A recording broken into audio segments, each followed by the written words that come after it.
Estamos em mais um Em Foco Podcast. Quero agradecer os internautas que estão compartilhando as nossas entrevistas. Quero agradecer também aos nossos patrocinadores, a Construtora Moinho, Restaurante Empório, Ibases, Litoral Parafusos, Kumon, aqui de Biguaçu, Boteco do Ori e o Grupo Salomão. Hoje nós vamos entrevistar Adriana Luft. Ela é graduada em Pedagogia, é neuropsicopedagoga, clínica especialista em alfabetização. Já atuou como docente na educação infantil e anos iniciais, além de ter sido monitora infantil e coordenadora de atividades da Secretaria de Assistência Social em Passo Fundo, no Rio Grande do Sul. Atualmente é graduada em Psicologia e membro da SBNPq número 3745 desde 2019. Durante a carreira, realizou diferentes cursos de pós-graduação e aperfeiçoamento na sua área de atuação. Adriana, que currículo é esse? Nós vamos ter que explicar para o leitor, né? Porque é tanto termo técnico aqui. Mas antes de a gente começar a conversar, depois de você falar sobre sua profissão, o trabalho excelente que você faz aqui na cidade, né? Você é gaúcha, então conta um pouquinho aqui pra gente, como é que começou, quanto tempo está aqui na região, se você mora em Biguaçu recentemente, há pouco tempo, a sua parte estudantil, trabalhou onde, conta um pouco da sua vida para o internauta saber um pouquinho da nossa entrevistada, Adriana, e é um prazer recebê-la aqui no Enfoque Podcast. Obrigada, Décio, boa noite.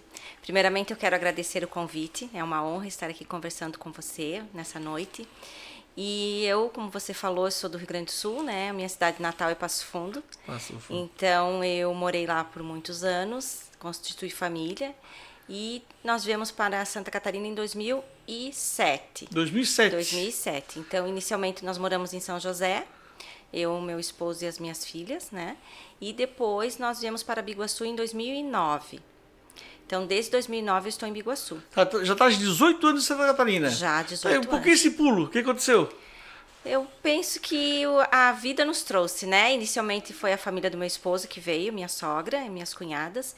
E talvez, assim, para ficar mais próximo delas e também ter esse contato com o litoral. Entendi. É que Passo Fundo, eu não conheço, mas Passo Fundo é uma cidadezinha média, né? Uma cidade média, né? É uma cidade muito bem desenvolvida, né? Aqui Tipo São José, como é que é? Eu penso que em torno disso, assim, Sim. né? E é uma cidade universitária, uma cidade com polo também na saúde, então é uma cidade que tem um bom potencial. Mas nós gostamos de praia, então nós decidimos vir para próximo do litoral e deu tudo certo e acabamos ficando, né, aqui. Eu iniciei, então, como você perguntou, a minha vida profissional, já desde muito jovem, eu decidi que eu queria ser professora. Eu sempre quis ser professora. Eu venho de uma família de professoras, tias professoras, né? E eu já tinha sempre esse desejo de trabalhar na educação. Então, eu concluí meus estudos no magistério e logo em seguida eu fiz, na época, um curso de capacitação em Porto Alegre para professores de educação infantil. Naquela época não se falava muito em especializações, em pós-graduações, era um curso de especialização. E eu concluí esse curso e já comecei a atuar, então, com 19 anos, na escola, uma escola de educação infantil, na época se chamava até... No magistério. No magistério, atuando com crianças da educação infantil, né? E depois eu fiz a pedagogia, foi o caminho, né, óbvio, e trabalhei também na Secretaria de Assistência Social, como você também disse, em Passo Fundo, mas não era em sala de aula, era em projeto social, mas sempre na área relacionada à educação. Então, com adolescentes em vulnerabilidade social, era um projeto social que atendia, então, esses adolescentes em turno inverso da escola, e nós coordenávamos, então, esse trabalho. E foi de lá que eu vim para cá. Quando eu vim de Passo Fundo, eu estava nessa função e vim para cá, e aqui eu retornei à sala de aula. Então, aí trabalhasse onde aqui, Adriana? Aqui em Biguaçu eu trabalhei no Colégio Conhecimento como docente da educação infantil, né, muitos anos, e depois eu fui para o ensino fundamental, trabalhei também no segmento do ensino fundamental com turmas de terceiro ano. E foi ali que despertou, então, o meu lado da neuropsicopedagogia, ou a descoberta da neuropsicopedagogia. Olha só que interessante. Não, aí tá, aí conta pra gente, porque depois eu quero que você se aprofunde um pouquinho para dizer isso pro internauta, o que que significa realmente, o que que... Mas continue, por favor. Então, quando estava em sala de aula, eu comecei a perceber que alguns alunos, eles apresentavam uma dificuldade na aprendizagem que não era apenas uma dificuldade momentânea, era uma dificuldade mais específica. E em determinadas áreas, por exemplo, o aluno ele dava conta dos conteúdos de língua portuguesa, né, por exemplo, história, geografia, mas ele tinha uma dificuldade mais acentuada na parte da matemática. Ou então, ao contrário, era um aluno que ia muito bem, que tinha um bom raciocínio lógico, mas apresentava dificuldades na leitura e na escrita.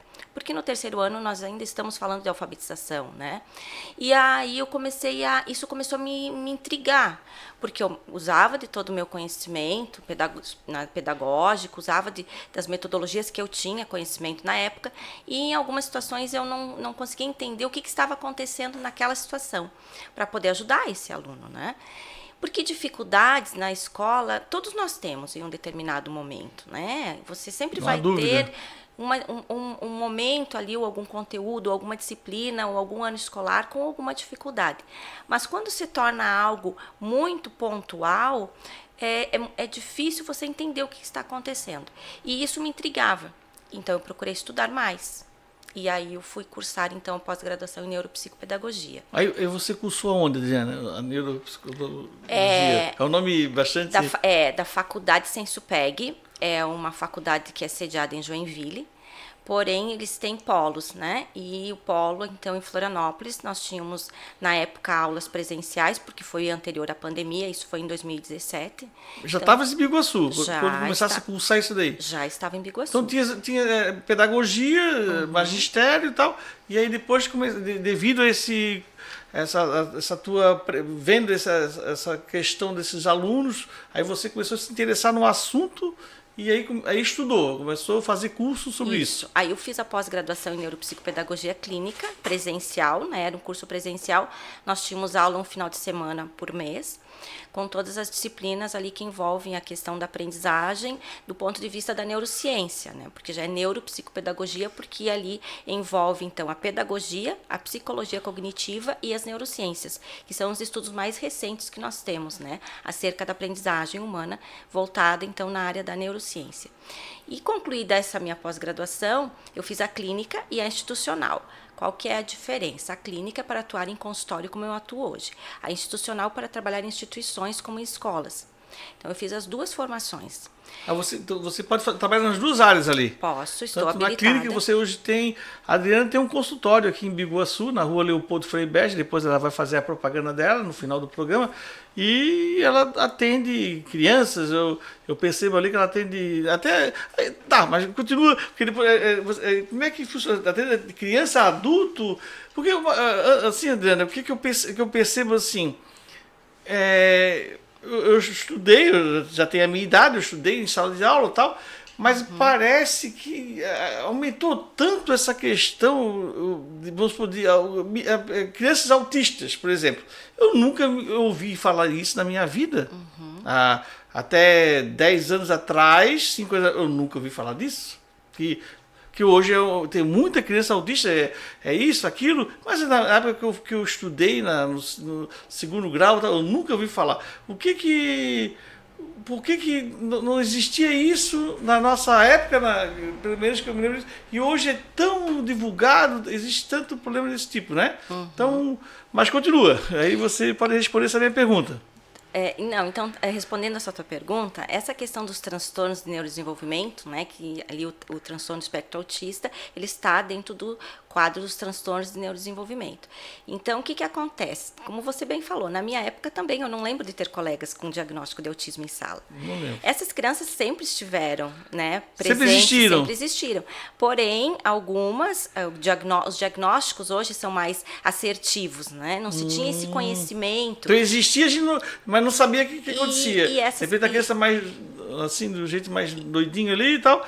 e não digo doidinho, mas assim... Crianças especiais, né? Especiais. Então, essas crianças que estão dentro hoje dos diagnósticos, elas existiram, porém, na nossa, vamos dizer assim, na minha época, né? Eles não eram incluídos na sociedade. Então, muitas vezes, ficavam, inclusive, em instituições. Hoje não temos mais, ainda bem, né? Não temos mais essas instituições, mas eles ficavam institucionalizados, ou então as famílias não os levavam à escola, porque a escola não estava, na época, preparada. E também não se tinha uma clareza dos diagnósticos. Então, muitos tinham diagnósticos que não eram o correto. E aí iam para essas instituições, as famílias segregavam, né? Não havia conhecimento, também não se pode culpar as pessoas, porque vivíamos em uma outra época.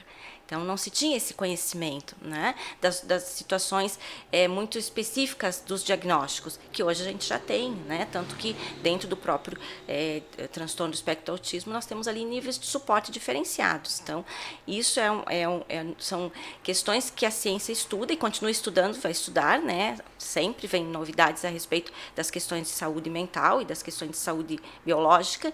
E então existiam, sim, mas porém eles não estavam conosco na sociedade, né? Não estavam convivendo conosco na sociedade. Tu disse que não ia para aula, então? Que eu me lembre, Décio, eu não lembro de ter esses colegas. Eu Sim. penso que talvez eles estivessem só em escolas especializadas. E também, em algumas situações, não tinham um diagnóstico correto. Então, eles tinham outros diagnósticos que não lhes dava direitos, como hoje nós temos. Nós temos. Olha, porque assim, eu me lembro assim, que a criança lá, o adolescente, o jovem ali que tinha problema ali na escola, tinha síndrome de Down. Esse aí tinha um tratamento todo especial, tal. Eu me lembro desse tipo de problema com alguns alunos, né? Então, aí nós estudávamos conosco, tinha a escola PAI, esse diagnóstico, a síndrome de Down, né? Mas assim, o autista mesmo, eu não me lembro disso, eu não me lembro, realmente. Foi um nome muito recente, não sei se eu estou falando de 5, 10, não, 5 não, mas 10 anos, tal. Então muito recente, né? E na verdade também o que acontece? Hoje se tem mais conhecimento para ter esses diagnósticos, né?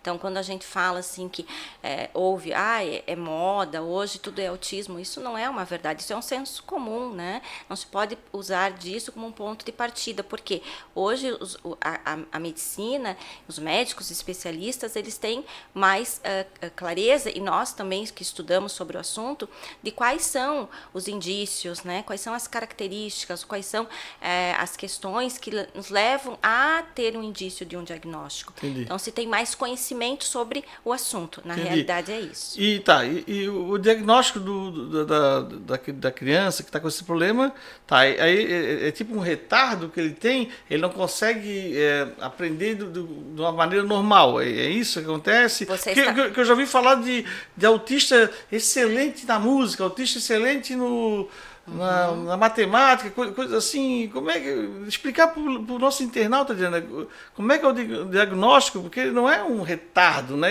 Às vezes eles são muito mais assim avançados do que uma criança que é dita normal.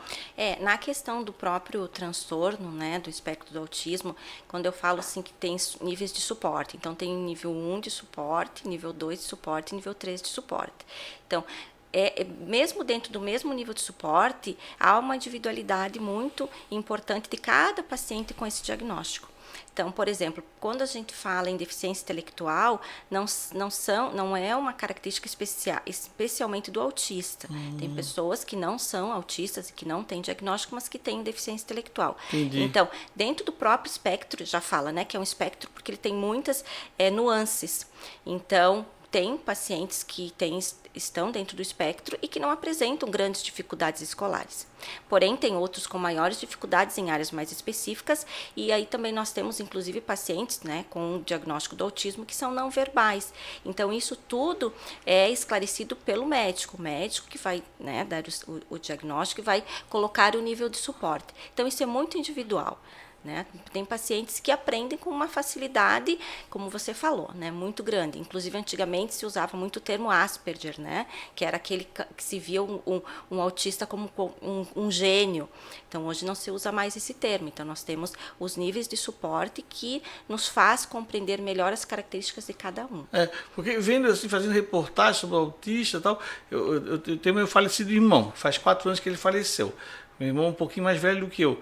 E ele tinha um jeito, todo meio doido, assim, mas extremamente intelectual. Eu fico pensando, será que esse cara não era autista? Porque, olha, o homem, ele aprendia línguas. Meu irmão falava mais de 10 línguas. Olha só. Ele tinha uma facilidade de aprender idiomas. Então, hoje, assim, se tivesse vivo, eu dizia, vamos lá, vamos no médico, vamos fazer uma avaliação. Porque, assim, eu penso nele sobre isso aí, quando eu faço matéria e converso. Mas, Adriana, então, aí fizer essa especialização, hoje você tem um consultório, você atende as pessoas. Então, qual é o teu cliente? São os autistas? Que tipo de cliente vem para você ali atender? Então, a minha especialidade é trabalhar as questões de aprendizagem. Então, o paciente, independente dele ter um diagnóstico ou não, se ele tem dificuldades de aprendizagem, se ele está com dificuldades na escola, então ele deve, né, chegar ao consultório para a gente fazer uma avaliação neuropsicopedagógica. Então, independente de diagnóstico ou não. O que acontece durante a avaliação? Nós podemos levantar hipóteses, mas não fechamos diagnóstico. Diagnóstico é médico. Quem fecha diagnóstico, quem fornece laudo é neuropsicólogo ou psicólogo. Então, nós fizemos uma avaliação neuropsicopedagógica. Se nessa avaliação houver a hipótese para um determinado transtorno, ou o transtorno do espectro do autismo, ou o transtorno do TDAH, que é o déficit de atenção, ou alguma outra dificuldade escolar, né, que esteja uma dificuldade específica de aprendizagem, que nós temos os transtornos específicos de aprendizagem também. Então, aí se aprofunda essa avaliação e se encaminha para outros profissionais. Nós trabalhamos com equipes multidisciplinares. No meu consultório só eu atendo, mas eu tenho outros colegas, né, e outros profissionais de outras áreas que auxiliam na avaliação desses pacientes. Então, hoje eu atendo especificamente crianças de 6 anos a 14, 15 anos. A gente tem ali uma faixa etária, porque o neuropsicopedagogo, com a minha formação, não atende adultos, nós atendemos crianças e adolescentes. E aí, chegando no consultório, a gente faz essa avaliação neuropsicopedagógica e depois se faz os encaminhamentos, se for necessário, para ficar em tratamento ou para procurar outras avaliações. Que pode ser uma coisa mais séria do que um simples não conseguir aprender as coisas assim. Isso, porque pode ser simplesmente uma dificuldade momentânea de aprendizagem. Entendi. Né? Que aquele paciente, ele está passando por um momento de dificuldade, uma questão metodológica, né, do método usado, né, na sua aprendizagem, uma questão biológica, ou realmente, assim, às vezes é até mesmo, falta-se aquela orientação, né, então a gente faz esse trabalho. Quando é um paciente que já tem uma dificuldade mais acentuada, ou seja, ele já avançou mais nos anos escolares e a dificuldade ainda permanece, aí se aprofunda essa avaliação, porque ali nós podemos ter, então, futuramente um diagnóstico de uma dislexia, uma criança com dificuldade de leitura e escrita. De leitura e escrita, tá. É isso, uma descalculia, que é específico, um transtorno específico de dificuldades em matemática, né, na aritmética, uma desortografia, que é em relação à escrita ortográfica. Então, aí se aprofunda essa avaliação. E, se for necessário, nós precisamos de uma avaliação com outros profissionais, uma fonoaudióloga, uma psicóloga, né, a neuropsicóloga. Para ter um diagnóstico mais preciso. Exatamente. Então, a criança que chega ali, os pais levam a criança ali, então, geralmente está com uma dificuldade. Uma dificuldade em aprendizado. Exato. Aí te indicam, né? Então, aí você faz o diagnóstico e começa a fazer levantamos as hipóteses e, se for necessário, se o paciente ficar em tratamento, então nós fizemos um planejamento de intervenção neuropsicopedagógica. Então, esse paciente vai participar depois das sessões de atendimento. Porque eu volto a falar o passado, porque eu também não lembro de ter um profissional tipo você na cidade de Iguaçu, por exemplo. Não sei se é a demanda, o crescimento da cidade, mas não era normal ver um profissional desse gabarito, assim, para tratar, né? Não sei, as crianças que tinham dificuldade, sei lá, o que acontecia. O que acontecia, Décio, infelizmente, antigamente, esses Não alunos, eles se evadiam da escola. Ai, meu Deus. Eles não ficavam, porque não havia, né, um desconhecimento. Sim. Então, infelizmente, muitos usavam até rótulos, né? A gente lembra, assim, antigamente, aquele colega que não conseguia aprender e chamavam, né? De burrinho e tal. Exato. E aí essa família tirava a criança da escola e naquela época, né, ia trabalhar. E às vezes tem um potencial incrível, era só ajustar. Exato. Então era descobrir, né, o que estava causando essa dificuldade. Mas naquela época não se tinha conhecimento. Não se tinha conhecimento. Quando eu falo aquela época, não é muito tempo, não. Sim. Né? Não é muito tempo. Nós estamos agora em 2025, mas eu me recordo que eu até 1900, nos anos 80, ali, eu ainda estava na escola. E não se tinha esse conhecimento. Nossa, quando começamos a né, conhecer um pouquinho mais, a partir, então, da década de 80, ali, e 90, e agora nos anos 2000. Né? No Brasil também é bem recente. Eu entrevistei a Sheila, agora, essa semana, e ela trabalha ela administra a clínica Odonto Blue aqui em Biguaçu. Então eu falei para ela uma coisa que... Eu a conheço. Eu falei uma coisa para ela, que ela é jovem, e que existia, pessoa em Biguaçu, dentista prático, que nunca estudou, mas ele era dentista. As pessoas lá, ele fazia o tratamento dos dentes da pessoa. Certo. Então, ela, mas como? Existiu? Depois parou, porque aí começou a se formar pessoas na cidade, e denunciava aí, né, ia lá, a entidade lá e tipo, multou a pessoa e parou. Mas existiu, né? Existiu esse tipo de pessoa, né? Então, a questão assim de... Então, sempre existiu, mas a gente não via e tal, era diferente, né? Na verdade, assim, o que nós temos hoje é um estudo, né, dentro da própria neurociência, muitos estudos a respeito dos transtornos. Existem ainda muitas dúvidas, não se sabe tudo, nem os especialistas continuam sempre estudando, e a gente vai acompanhando essas novidades, né? Vamos acompanhando os estudos e sempre fazendo muita leitura. Eu ingressei agora esse ano também na universidade, eu retornei à universidade. Estou estudando de novo, né? Eu senti necessidade de se aperfeiçoar mais, atualizar. Isso, eu iniciei o curso de psicologia, né, que foi um caminho natural que a minha profissão me trouxe, porque dentro do meu trabalho eu sinto essa necessidade, né, de fazer ter esse olhar além só da questão da formação da educação. Então eu iniciei o curso de psicologia aqui Quer dizer, além de fazer a parte técnica, você vai saber lidar também para agradar, assim, conseguir ajudar mais o teu cliente ali, que é uma criança ali. Porque dentro da formação do neuropsicopedagogo e do pedagogo, algumas questões que nós não avaliamos, né? Nós não avaliamos a inteligência. Então, o neuropsicopedagogo ele não avalia, ele não aplica testes de QI e ele também não avalia as questões emocionais. E é importante que nós tenhamos esse conhecimento para aprimorar o nosso trabalho. Então, o psicólogo, o neuropsicólogo tem essa formação, pode, né, aplicar os testes e ter esse conhecimento, os protocolos que são restritos aos psicólogos. Então, eu estou voltando agora voltando aos estudos, que eu, na verdade, nunca parei. Que bacana, Diana. Né, entrando na área da psicologia. E é muito interessante, porque se aprende... Porque, assim, quando fala em educação, não que se saiba tudo, mas eu já tenho uma boa bagagem, né, de formação pedagógica. Sem dúvida. E a questão, então, que vem a agregar agora o curso de psicologia, para mim, está sendo maravilhoso. Imagino. Porque internauta, eu conheço a Adriana, que a Adriana, hoje o Miguelzinho mora conosco, que tem 10 anos, sobrinho da minha esposa, que a mãe dele faleceu, e o Miguelzinho está com dificuldade, e ela está falando com a psicologia e tal. Então, ela já falou isso para minha esposa. É a questão, imagina, o guri, hoje ele tem 10, mas com 6 anos ele perdeu a mãe, aquela referência na vida dele, um carinho, quer dizer, com certeza aquilo afetou, aí teve dificuldades na aprendizagem, hoje ele está bem pra caramba, continua lá com ela, mas está bem, muito bem, mas, não é, Adriana? Então, aquele menino, aquilo afetou de uma tal maneira que criou Sim. barreiras, né? Criou barreiras. Muitas barreiras. E ele chegou muito tímido Muito na tímido. época. Hoje muito é tímido. gozador, então. Hoje ele é outra criança, né? Ele se desenvolveu com certeza. muito, ele amadureceu, ele também tem toda a atenção, o carinho, né? Que ele recebe Sem com dúvida. vocês. Então, hoje ele está muito bem.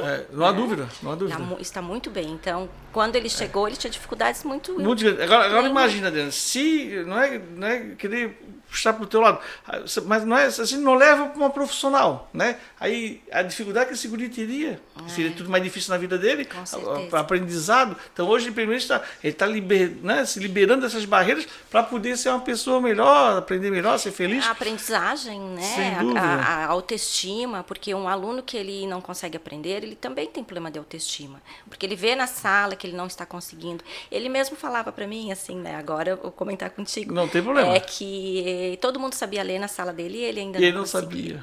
Sabia. E aí ele aprendeu, então deu conta. Aí a Laís também queria, né? A Laís também ficou um tempinho contigo ali e tal. A Laís foi só um empurrãozinho mesmo, né? É. E já deu conta, já se foi muito bem. Então, assim, os pais, quando eles chegam, Décio, eles procuram uma ajuda. Sabe? Eles não sabem onde começar a procurar essa ajuda. Eles não sabem se eles vão no médico, eles não sabem se eles vão no pediatra, se eles vão na professora. Eles chegam um tanto perdidos. E a gente procura acolher, primeiramente, acolher, né? Receber essa criança, receber essa família, atender com todo o carinho que eles merecem. E aí começar um trabalho, então, sempre voltado a atenção individual. Então, porque tocasse num ponto importante. Por que nós chegamos em você? Por causa de uma indicação na escola. Eu me lembro, a minha esposa que falou da Adriana, vamos lá, ela que tomou a iniciativa, minha esposa. Foi.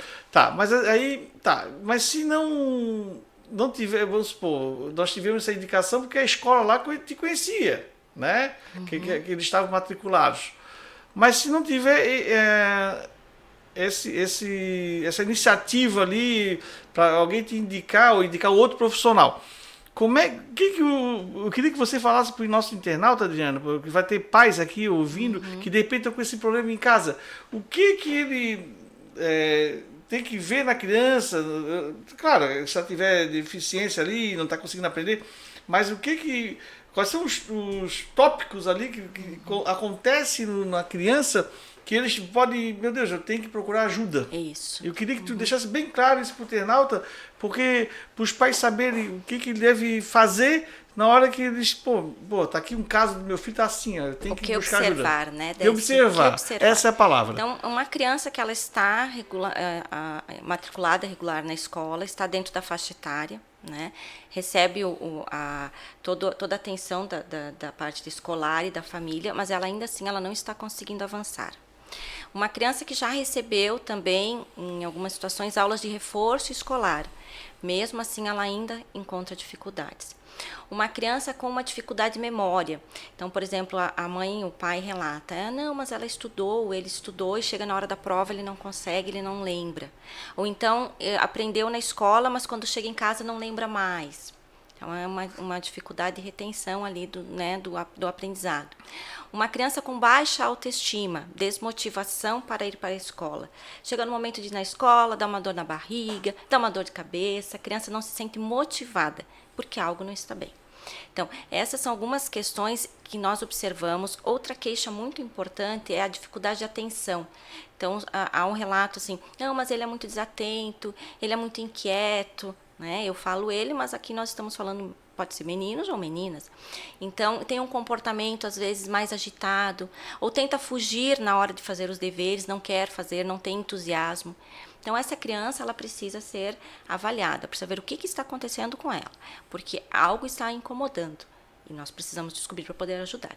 Então, quando eu falo do trabalho do neuropsicopedagogo, o nosso primeiro trabalho ele é investigativo. Né? Então, essa criança chega no consultório, é óbvio que num primeiro momento eu não vou entregar uma folha para ela, fazer uma atividade escrita. Não vou fazer assim, uma atividade escrita, um protocolo no primeiro momento. Primeiro momento, nós vamos acolher, criar um vínculo, estabelecer um vínculo, porque essa criança não sabe por que ela está lá, ela não me conhece. Né? Então ela chega, nós estabelecemos um vínculo, uma ludicidade, um jogo, uma brincadeira, e aí cria-se esse vínculo e se começa então esse trabalho de investigação.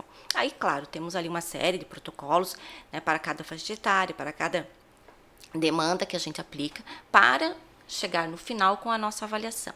Então, a avaliação ela é resultado de algumas sessões, né, de contato com essa criança, e depois nós temos então uma devolutiva com a família, que é quando é entregue o relatório escrito, porque tudo que foi avaliado vai ser colocado em um relatório, né, e depois ser passado para essa família com as orientações, que aí depende de cada caso qual que é a mais indicada, né? Adriano, e tem como mensurar um tempo de tratamento?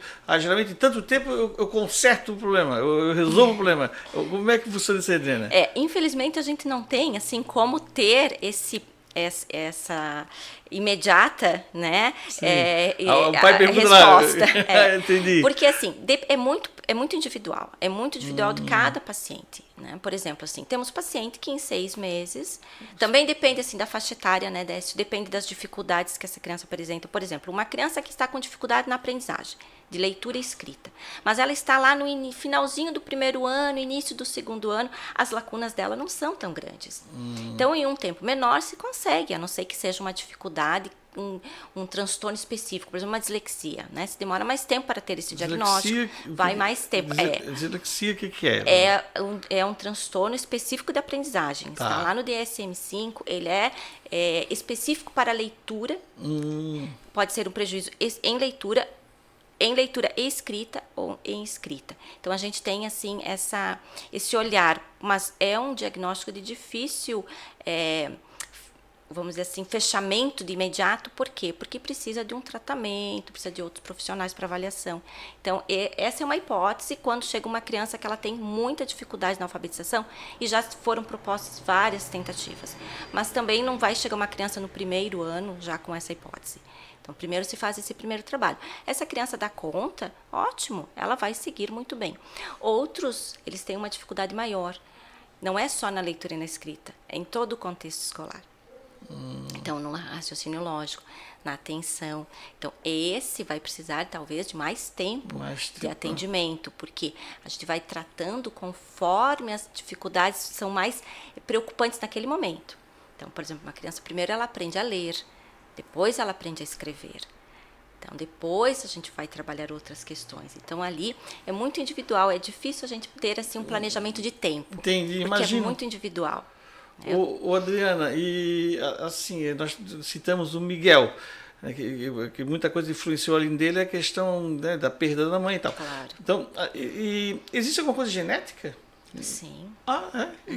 Que interessante. Os transtornos, então, explicar, por favor, para o leitor. Sim, os transtornos de neurodesenvolvimento, os transtornos de aprendizagem sempre são genéticos. Isso já é uma questão que cientificamente é comprovado. Olha só. Pode ter outras questões envolvidas, claro que sim. No meio, mas isso, mas genético. É genético. Então, se nós formos pesquisar, como você falou antes, né, mais um tempo atrás, talvez um avô, um tio, ou o pai, ou a mãe, tem esse relato, né?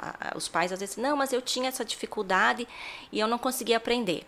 Mas hoje eu não quero que o meu filho passe por isso, porque hoje eu sei que tem como ajudar. No meu tempo não existia. Então, os pais têm essa noção. Olha sim, só. você sabe que são então, tem caso genético, não é só o ambiente, um lugar que não ajuda, né, criança? Tudo influencia. Tudo influencia. Se existe uma predisposição genética e o ambiente também não for propício a esse desenvolvimento, claro que as lacunas vão ser maiores. Mas nós temos já conhecimento que todos os transtornos eles têm uma origem genética. Alguém na família apresenta, né? Muitas vezes não diagnosticado, porque não se tinha diagnóstico alguns anos atrás, mas alguém na família demonstra as mesmas características. Eu, inclusive, assim, eu tenho pacientes que os pais vieram a ter o diagnóstico depois dos filhos. Porque não, mas eu também era assim e tal, eu também vou fazer uma avaliação. Aí procura, óbvio, a neuropsicóloga, né, para fazer essa avaliação, porque ela fazia em adultos. Eu também sou assim. E tem o mesmo diagnóstico. Então, assim, hoje se tem instrumentos e conhecimento para facilitar a vida desses alunos, né, Décio? Isso que é importante, porque uma criança que está na escola e não aprende, ela passa por muito sofrimento. Por muito sofrimento. Então, aí não se tem mais só um problema de aprendizagem. Futuramente pode ter um problema emocional, né? Um problema que pode se tornar maior na vida dessa criança, que hoje a gente consegue auxiliar muito, temos resultados muito positivos. Que bacana. Adriana, e ali no teu consultório, hoje, né, você está atendendo adolescentes, crianças, né? E nós já conversamos, né, com você, o tipo de diagnóstico que está acontecendo, que o pai não perceber ali. Mas hoje, assim, se ele precisar... Que não existe uma assessoria na escola, né? Não existe na escola pública, escola particular, não existe não existe essa... O professor não percebe isso aí, ele percebe, mas ele não ajuda nisso daí, né? Então, assim, o destino é arrumar um profissional, não tem outro jeito dentro da escola de consertar ali o problema que ele tem. O que acontece, Décio? Eu percebo que os professores querem muito ajudar, mas muitas vezes eles também não conseguem, porque, veja, eu fiquei muitos anos em sala de aula. Em sala de aula você tem ali, normalmente, mais de 20 alunos. E dentro desses mais de 20, tem muitas disparidades ali dentro de uma sala de aula. Então, são muitos alunos com dificuldades diferentes. Alguns não têm dificuldade, mas normalmente alguma questão vai aparecer. E para o professor dar conta de todas essas demandas, fica difícil. Por mais que ele tente, eu tentava, mas eu não sabia o método, eu não sabia o que era, o que eu podia fazer. Isso, porque eu tentava. Eu tinha alunos que eu tentava de todas as formas, mas eles não conseguiam. E eles tentavam também, e eles também não conseguiam. Então, quando eu atendo no consultório, eu sempre falo para as famílias o seguinte: no consultório eu estou individual com essa criança. Então, ali, nós não temos barulho, porque uma sala de aula tem que ter barulho. Uma criança tem que ter barulho, né? Criança, se não tiver barulho, tem alguma coisa errada. Entendi. Então, ali no consultório nós não temos. Elementos distratores são muito reduzidos. E é o individual, nós estamos frente a frente. Então, eu consigo perceber qualquer coisa que esteja causando ali uma desatenção, se for o caso, ou qual é a dificuldade momentânea que aquela criança está apresentando. Na sala de aula, as demandas são muito variadas e o professor tem muita vontade, mas muitas vezes ele não consegue. Então, precisa de um atendimento especializado. Precisa daquele momento, daqueles 50 minutos, onde aquela criança é só ela e eu, né? E ali a gente consegue, então, fazer um tratamento bem específico para cada um, porque cada um é um. Cada um é um. Então, na sala de aula, o professor tem um currículo. Ele tem que, por exemplo, tem que ensinar divisão para todo mundo. E ele vai ensinar da maneira como a apostila, ou como ele deve ensinar. Aí, alguns não conseguem aprender porque eles não têm as habilidades anteriores desenvolvidas. E aí, a gente vai trabalhar essas habilidades anteriores que ainda não estão desenvolvidas. Assim como para leitura e escrita. Adriana, e essa criança que vai se tratar contigo, geralmente são autistas ou existe o que não é autista? Não, a grande maioria dos meus pacientes não tem diagnóstico. Não tem diagnóstico? Eles não têm nenhum transtorno de neurodesenvolvimento. A grande maioria deles não tem. Mas tem o cliente autista também? Tem pacientes autistas com transtorno de déficit de atenção e hiperatividade, com transtorno do processamento auditivo central, que aí também faz acompanhamento com a fonoaudióloga. Também com diagnóstico, hipótese diagnóstica para dislexia. E pacientes que não têm, nunca terão diagnóstico, eles têm apenas uma dificuldade, por uma questão ali, né, individual de cada um, ou até às vezes não desenvolveu bem aquelas habilidades preditoras para leitura, escrita e habilidades matemáticas, mas não é uma exigência do atendimento neuropsicopedagógico que essa criança tenha diagnóstico. Olha só. Não é. Interessante. Adriane, como é que tá a psicologia então? Agora psicologia agora estou de férias. Agora estou de férias, né? Aí daqui a pouco termina as vidas mais. Então nós retornamos no dia 4 de agosto, né, para nossas aulas. Sim. Eu tive aproveitamento de disciplinas da pedagogia, porque eu curso na universidade que eu cursei a pedagogia aqui na Univale. Então já construí um novo círculo de colegas e a gente está amando o curso, é maravilhoso. E no teu consultório, é só você que atende ou você tem outras colegas atendendo? Como é que funciona? Não, no meu consultório só eu. Só tu? Já trabalhei junto com colegas maravilhosas, que eu trago assim sempre no coração, mas eu senti a necessidade de ter um espaço que eu tivesse mais espaço, mais liberdade para o próprio atendimento com os pacientes, né? O teu trabalho assim, é mais indicação, como é que funciona? Ou o pai passa ali, vê a tua placa e entra no consultório, é mais indicação? Como é que... Normalmente é indicação, né, de outras famílias que já me conhecem. Sim. Ou de outros profissionais que por quem essa criança é avaliada. Às vezes fez uma avaliação com a fono, essa criança precisa de um atendimento ali, né, em relação à aprendizagem, há uma indicação. Também das escolas, as escolas também encaminham os pacientes. penso que talvez um pouco na rede social também, que ultimamente a minha rede social anda um pouco abandonada, porque eu não tenho tempo para fazer meus posts, mas eu sempre procuro colocar algum story, né, dos atendimentos, sempre respeitando a individualidade da criança. A criança nunca é identificada, né? Claro. Mas as mães gostam, os pais gostam de ver o que está acontecendo no consultório. Então, eles chegam assim, através de indicações mesmo da escola, dos médicos, inclusive, também, né? Neuropediatra. O médico... Sim, neuropediatra, então quando essa criança precisa de um atendimento neuropsicopedagógico, também encaminha. Então, também temos essa demanda que... Aí, normalmente, já é um paciente que chega com um diagnóstico. Tá aí. É mais fácil fazer um atendimento... Aí ele já vem com o diagnóstico e a questão é a aprendizagem. Então, vamos trabalhar a questão da intervenção neuropsicopedagógica. E a gente não precisa identificar ninguém, mas duas perguntas. Que tipo de problema vem mais no teu consultório para te tratar, né? As crianças, quais problemas, né? E também o tempo que tu... Você falasse do tempo ali, depende de cada caso, né? Exato. Mas o que vem mais ali? Qual é o caso que vem mais para você ali, para você atender? A demanda que eu recebo mais, inclusive pela minha formação, Décio, é na parte da alfabetização. Então, as crianças que estão no 2º, 3º ano... Não estão alfabetizadas, não... Ou não estão, ou estão com dificuldades na alfabetização. Ou já passaram por esse processo da alfabetização, já estão lá no 4º ano e ainda têm dificuldade em leitura e escrita e interpretação. Porque a alfabetização, ela não é só ler e escrever, ela é interpretar, compreender o lido. Então, isso também é uma demanda que eu não se tornar aquele analfabeto funcional, ele lê e não entende, né? Aí eles vão fazer uma prova, por exemplo, esse aluno estudou, ele está muito bem preparado, mas ele não entende o enunciado da prova, como foi solicitado para que ele responda. Ou ele lê o texto, aí eles falam para mim assim, não, eu começo a ler lá em cima, quando eu chego lá embaixo não lembro mais.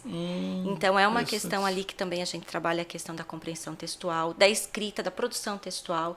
Então, são várias demandas, mas hoje o que eu recebo mais no consultório são essas duas questões, a alfabetização e a questão da atenção.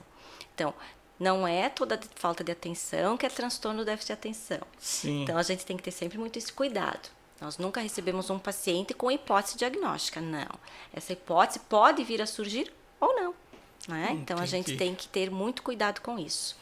Adriana, o papo está muito bom, Muito assim, bom. A aula, não é nem conversa, a aula que você está dando aqui para os nossos internautas aqui do Enfoque Podcast, né? Eu queria agradecer aqui a presença da Adriana, quero agradecer aos internautas que estão sempre compartilhando as nossas entrevistas, agradecer aos nossos patrocinadores. Adriana, fique à vontade para fazer as considerações finais. Se tiver algum tema, algum tópico que não foi abordado, que você queira fazer, fique à vontade. Mas eu tenho que agradecer. Eu acho que nós conseguimos conversar, né, muito sobre todos os aspectos da minha formação e do meu trabalho. E estamos, né, à disposição, alguma família que precise dessa orientação, né, que precise talvez desse olhar, porque agora encerramos o 1º semestre, os alunos estão em férias, daqui a pouco iniciamos novamente, né? E aí, se perceber essa dificuldade realmente, Décio, o que a gente fala é o seguinte, intervenção precoce é o melhor trabalho, porque quanto antes for identificado e quanto antes for tratado, mais rápido é o tratamento. E você tem uma experiência muito concreta disso. Meu Deus, é uma experiência muito positiva. Adriana, por favor, passa para o nosso internauta o teu WhatsApp, né? A pessoa que está vendo nossa entrevista, quer entrar em contato com o teu consultório, o teu WhatsApp, o teu Instagram e o teu telefone. E o endereço também, eu sei que fica na rua Leopoldo Fribert, eu não sei o número ali, né? Exatamente, é um pouquinho antes, e na rua Leopoldo é quase em frente ao Colégio Educar, um pouco antes do Colégio Educar, né? Isso, é ali na rua Leopoldo Freiberger, número 453. 453. Quase em frente à clínica IPET, ali nas imediações realmente do Colégio Educar. Isso. O meu Instagram é Adriana Luft, neuropsico. Estamos lá à disposição, né, quem quiser seguir o nosso trabalho. O WhatsApp é 988472961. E aí, nesse número de telefone, nesse WhatsApp, é a secretária que atende. E aí ela faz os agendamentos. E nós fizemos assim, Décio, como muitas famílias elas têm dúvida como funciona o trabalho neuropsicopedagógico, eu oferto, então, para essa família uma consulta online primeiro momento, Pra, né? a primeira conversa, eu ia perguntar sobre isso. Isso, Uma primeira então conversa. assim, porque em algumas situações, inclusive esse paciente não é para ser atendido por mim, ele precisa de outro profissional. Aí tu já aí eu já encaminhas. encaminho. Mas quando essa demanda for realmente para mim, aí a gente agenda a consulta presencial. Então essa consulta online é uma consulta sem custo para que a família me conheça, para que eu conheça essa demanda e possa passar as orientações. Então ali nós temos uns 30, 40 minutos para conversar de forma online, pelo próprio WhatsApp mesmo, se a família preferir pode ser pelo Meet. Fizemos esse primeiro contato. E aí eu convido então essa família para vir ao consultório, para conversarmos pessoalmente, encaminhar os documentos, porque alguns documentos precisam ser preenchidos pela família, pela escola, né, pelos professores, e aí a gente dá início então à avaliação. Então, se alguma família estiver nesse momento, passando por esse momento de dificuldade, precisando dessa ajuda, nós estamos à disposição para ajudar.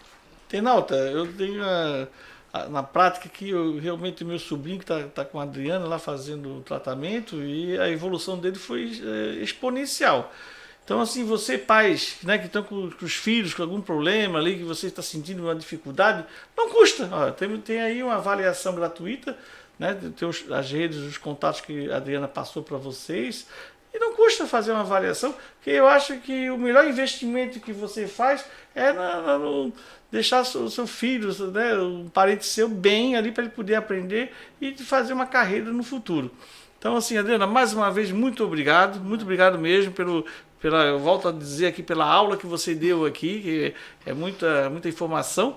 Então, e o internauta, assim, espero que vocês tenham ficado contente aqui com a explanação da Adriana sobre os diagnósticos, o trabalho que ela faz, profissional, né? E realmente, se precisarem, procurar a Adriana. E mais uma vez, muito obrigado. Continue aí mandando suas sugestões, compartilhando as nossas entrevistas e agradecer em especial aos nossos patrocinadores. Mais uma vez, boa noite, Adriana. Muito obrigado. E obrigado e até semana que vem.